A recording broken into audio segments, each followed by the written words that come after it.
What's good? What's good? What's good? It's your boy from DeeT.v, man. Today, man, I want to talk about like how when I was basically younger, right?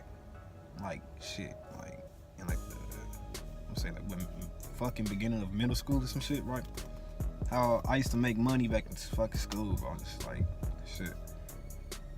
I made it easily, man. Like basically, like back when I couldn't even work or nothing, like I used to just make a way. Like what I used to do was just like do little simple shit. Like, you know, I would go to like grocery stores, right?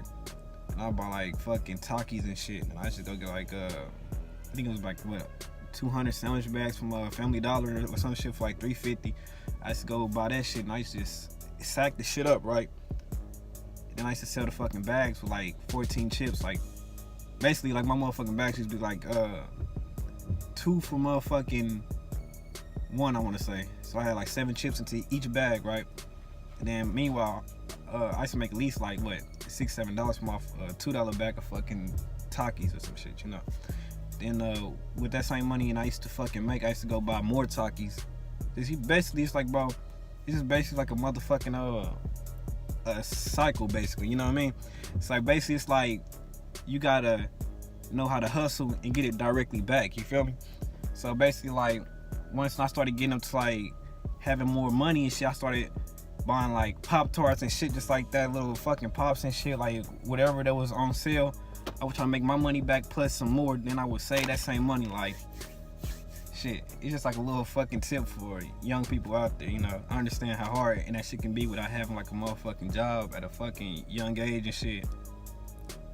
Just with me, I used to just love to, like, you know, to always be about the shit, bro.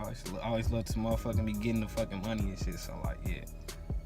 But it's just like, you know, quick little fucking tip or whatever so that you want to fucking call it or anything. But like, basically, I should just be making my money back from dollars to $2 to $1.50 and shit. That shit, it all adds up, man. And when you're young, like that shit, man, like I was bringing home at least $200 just from that shit every week from school without nobody's help, just by myself and all that shit. So like, I mean, yeah, I was a real entrepreneur, I guess. Like I really made that shit happen, but it's just all about flipping and flipping and flipping. You gotta be able to make your money back and make more, and just stack more and spend less, basically. That's how the way I was taught from my uncles and shit. So yeah, but that was just a little quick, little simple video, bro. But like, share, and subscribe. Comment for more content. Tell me what you want to see next. If you want to know anything. Shout out to my subscriber who hit me up about this. I'm out.